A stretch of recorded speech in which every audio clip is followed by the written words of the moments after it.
Le conseil d'administration de la Banque africaine de développement a approuvé l'octroi d'une subvention de 480 000 $ américains à la Libye. Ce financement servira à l'achat d'équipements de protection individuelle indispensables pour le traitement des cas d'infection au nouveau coronavirus.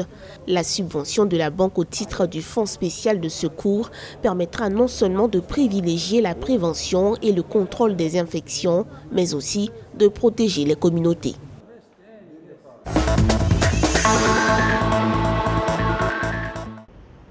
Au Maroc, 37 subsahariens candidats à l'immigration clandestine vers les îles Canaries ont été testés positifs au coronavirus. La communauté subsaharienne a fait l'objet d'une campagne de dépistage qui a révélé 248 cas positifs à la pandémie. Ils ont tous été envoyés dans 7 centres de confinement de la région afin de suivre le traitement à la chloroquine. Notons qu'au 10 juillet, 14 771 cas ont été déclarés positifs, dont 11 316 guérisons.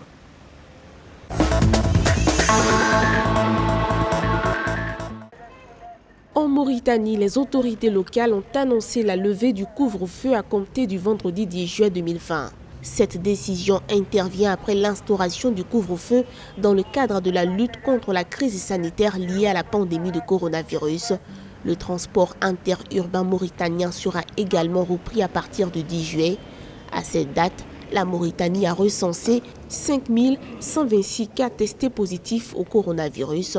Le nombre de guérisons est passé à 2026 et 144 personnes sont décédées.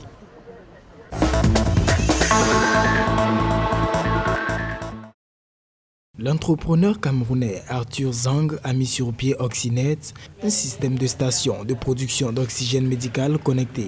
Cette nouvelle invention survient alors que la pandémie de coronavirus a révélé de nombreuses failles et manquements que comporte le système de santé camerounais. Pour remédier à cette situation, Arthur Zang, l'inventeur de CardioPads, a conçu Oxynet. Ce dispositif révolutionnaire a été conçu localement au sein de la société Ilmor Medical dont il est le propriétaire.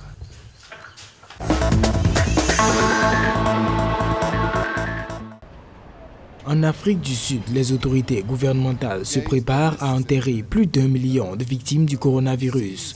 Selon les autorités, toutes les municipalités sud-africaines augmentent leurs capacités et acquièrent des terrains dont elles pourraient avoir besoin pour des inhumations. L'opposition sud-africaine a dénoncé des déclarations et des chiffres destinés à créer une panique inutile. Rappelons que l'Afrique du Sud demeure le pays africain le plus touché par la pandémie. Au 10 juillet 2020, 238 399 cas positifs de Covid-19 ont été enregistrés, dont 3 720 décès et 113 061 guérisons.